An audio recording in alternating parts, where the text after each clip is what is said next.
Rhaegar Targaryen, one of the most important characters in the Game of Thrones universe, the son of the Mad King, the older brother of Dany and father of Jon Snow, was Azor Ahaa. His wife Lyanna Stark, Ned's sister, whose alleged kidnapping by Prince Rhaegar contributed to the outbreak of Robert's rebellion, was his Nissa, and they created Jon Snow, Lightbringer. That's the theory I'm going to introduce you with in this video. Some of you must be wondering, what are all these names? Azor Ahaa, Nissa, Lightbringer, the prince that was promised. Who are they and why are they so important for the end of the show? Azor Ahaa is a legendary figure in the faith of the Lord of Light. Thousands years ago, during the Long Night, Azor Ahaa forged the sword Lightbringer, which he used to defeat the darkness of the Great Otter. This came at a price, however, as in order to unleash the sword's true powers, he had to plunge it into the heart of his loving wife Nissa. A prophecy that was mentioned multiple times throughout the series foretells that Azor Ahaa will be reborn as the prince that was promised, to defeat the darkness and save the world from the Long Night. Few characters match the prophecy of being the promised hero, but the fans, just as Melisandre, are growing more and more convinced that Jon, son of Ice and Fire, is in fact the Lord's chosen. If Jon Snow truly is the prince that was promised, it would mean that Dany is probably going to die. According to a prophecy, these are the indicators of the coming of Azor Ahaa. After a long summer, when the stars bleed and the cold breath of darkness falls heavy on the world, he, Azor Ahaa, shall be born again amid smoke and salt. He shall wake dragons out of stone, he shall draw from the fire a burning sword, Lightbringer. The prophesied savior will also be born from the line of House Targaryen, of the line of Aerys II and Rhaella. According to Rhaegar Targaryen, he is also the Song of Ice and Fire.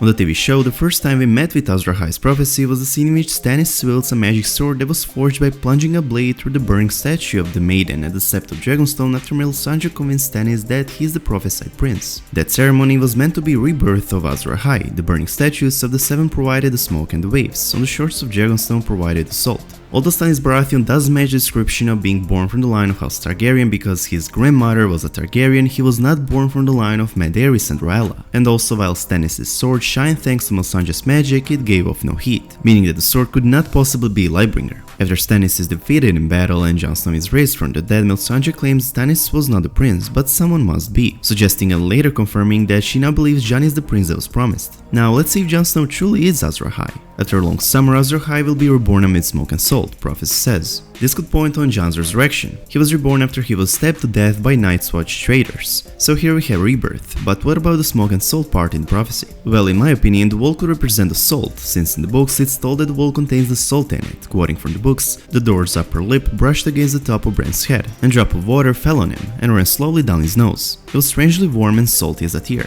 Now let's see if we have the smoke, since the prophecy clearly says that Azor Ahaa will be reborn amid smoke and salt. Well, the smoke part also came true. Do you remember that Melisandre, while she performed a resurrection ritual to bring Jon back to life, do you remember that Melisandre cut locks of Jon's hair and tossed the curls into the flames, after which we saw the smoke?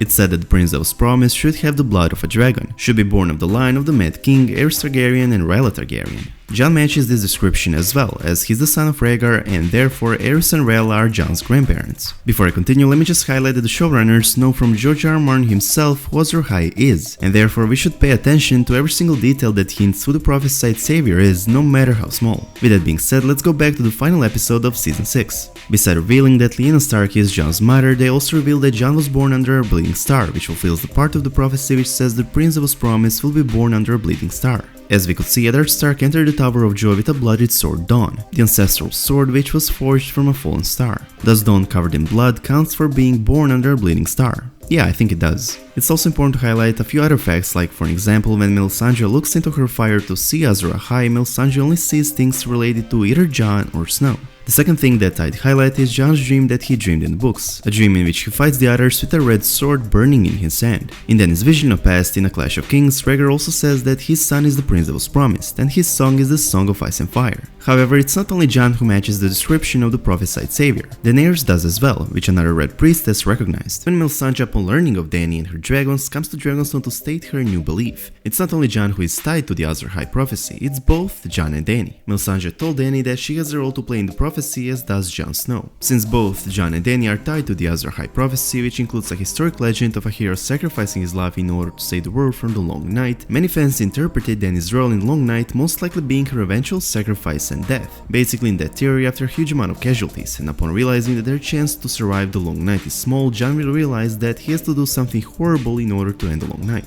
In order to save all innocent people from a certain death, Jon will have to kill Dany in the final episodes of the series. This theory would make a lot of sense if Jon Snow truly is the prince that was promised, since he'd have to create the Lightbringer to defeat the darkness, and in order to do so he'd have to kill the love of his life, Dany, just as the original Azor Ahaa thousands of years ago had to in order to end the Long Night.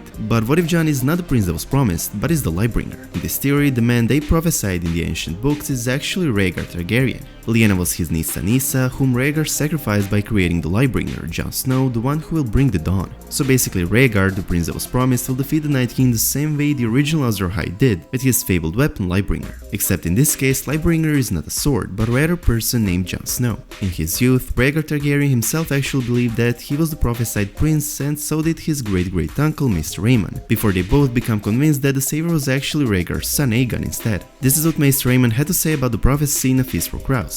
Rhaegar, I thought. The smoke was from the fire that devoured Summerhall on the day of his birth. The salt from the tears shed for those who died. He shared my belief when he was young, but later he became persuaded that it was his own son who fulfilled that prophecy. For a comet had been seen above King's Landing on the night Aegon was conceived, and Rhaegar was certain the bleeding star had to be a comet. What fools we were, who thought ourselves so wise. Rhaegar was born at the Targaryen summer palace Summerhall. Shortly after Rhaegar's birth, the palace was consumed by a great fire, which claimed the life of King Aegon V, Maester Aemon's brother, along with the king's son and heir. Many tears were shed for those who died. Rhaegar was literally born amid smoke and salt, fulfilling the born amid smoke and salt part of the Azor Ahaa prophecy. Rhaegar is also born from the line of the Mad King and Rhaegar Targaryen, him being the firstborn son. According to legend, Azor Ahaa's first two attempts to create Lightbringer failed. He succeeded in his third attempt to forge his weapon that will defeat the darkness, but he had to sacrifice the love of his life, as in order to unleash the weapon's true powers he had to plunge it into the heart of his loving wife Nissa. The successful creation of the weapon resulted in the death of his beloved wife Nissa, who was said to cry out in both anguish and ecstasy when Azor Ahaa tempered the blade by driving into her heart.